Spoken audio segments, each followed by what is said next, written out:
All right, this is going to show you how to solve energy problem number 2 for the pre-test check. The Kingda Ka and Six Flags Great Adventure Amusement Park has the highest drop in the world at 139 meters. Neglecting air resistance, if a roller coaster train rolls over the top of Kingda Ka at 5 meters per second, then how fast will it be traveling at the bottom of the hill? All right, when I'm looking at this problem, I'm solving this using energy methods. And when I'm looking at energy methods, all I have is kinetic energy and potential energy due to gravity. I don't have any other exterior forces working on it, so I won't have any work to incorporate in my solution. So I'll start with summing up all the energy at the top of the hill, so I'll just call it top, and no work in between, and that's going to equal the sum of all the energy, I'll call it the bottom of the hill. Bottom of hill. All right, now I need to define my energies. I only have kinetic energy plus potential energy due to gravity, and that's going to equal kinetic energy plus potential energy due to gravity. And then I go through my questions to figure out if I can get rid of any of these energies. At the top of the hill, is it moving? Yes, it is. In fact, it says 5 meters per second, so I'll keep that.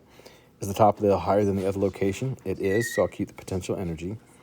At the bottom of the hill, is it moving? Well, we think so. After going down the hill, it's probably going to move.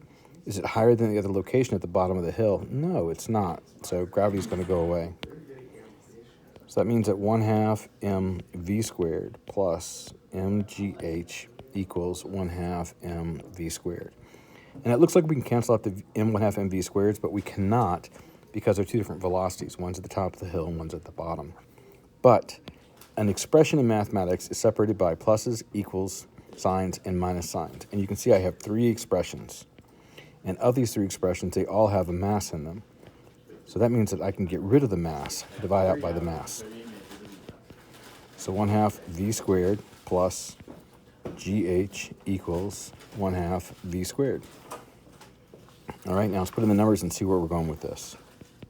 So 1/2 the velocity at the top, and that's going to be 5 meters per second, squared, plus gravity, the acceleration due to gravity, 9.8 meters per second squared times the height of 139 meters. And that equals 1/2 the velocity at the bottom of the hill, which is what I'm looking for. Okay, now let's see what I can do to simplify some of these expressions.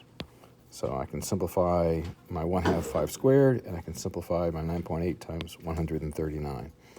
The 1/2 5 squared, let's see, 5 squared is 25. Half of that is 12.5 plus 9.8 times 139 is 1,362.2, and that equals 1/2 v squared. Now this is nice because I don't need to move anything from the right-hand side of the equation over. I just need to simplify the left-hand side of the equation.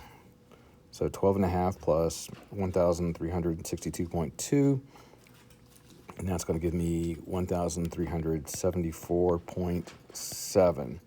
And that equals 1/2 v squared.